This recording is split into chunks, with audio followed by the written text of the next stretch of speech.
আসসালামু আলাইকুম। ভোর সকালে আসছি আমার ছোটোখাটো একটা ছোট্ট খামার, অর্থাৎ কৃষি খামার। যেহেতু আমার আইডিটা হয়েছে রফ এগ্রু, তো এই হিসাবে আমার একটা ছোট্ট খামার, যেটার মধ্যে প্রথমেই করা হয়েছে লাল শাক, এরপরে করা হয়েছে এই যে এটা লাল শাক। অবশ্য আজকে যে এখান থেকে লাল শাকগুলো ওঠানো হয়েছে, যদিও কুয়াশা অনেক, প্রচুর পরিমাণ কুয়াশা। এই যে সকালবেলায় সূর্যটা কিন্তু চমৎকার একটা সূর্য। এটার মধ্যে লাল শাক করা হয়েছে একটা প্লট, ছোট্ট একটা প্লট। আর এখানে করা হয়েছে ডেঙ্গা। এটার মধ্যে ঘাস হয়ে গেছে, অবশ্য সেটা বেছে দিতে হবে। ডেঙ্গা মোটামুটি ভালো হয়েছে, একবারে খারাপ হয়নি। এটার মধ্যে করা হয়েছিল পালং শাক, মোটামুটি শেষের পথে। আর এটা হচ্ছে মূলা শাক, যেটা গত 2 দিন আমি মূলা উঠিয়ে খেয়েছি। আর এখানে করা হয়েছে পাট শাক, অর্থাৎ নালিয়া শাক।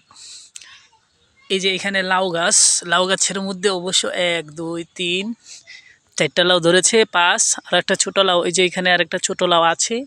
তো সব মিলিয়ে ওইখানে এই লাফা কয়েকটা বেগুন বেগুন লাগানো হয়েছে, লম্বা বেগুন যেটা হয় সেটা। আর এখানে করা হয়েছে মরিচ, মানে এই বাসার সামনে, এটা হলো আমার বাসা। ওই যে এই বাসার সামনে মোটামুটি ছোট্ট পরিসরের একটা জায়গা, প্রায়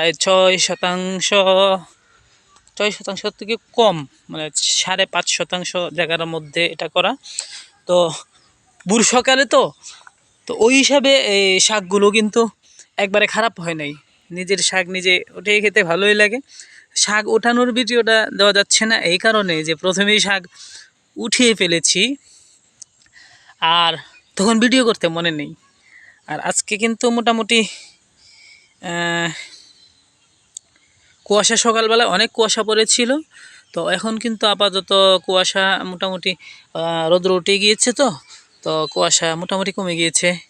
আর এখানে নারিকেল গাছ আছে, নারিকেল, ওই যে ওইখানে আরেকটা নারিকেল গাছ আছে, এখানে জাম গাছ, এরপরে ওই এটা নিম গাছও আছে এখানে।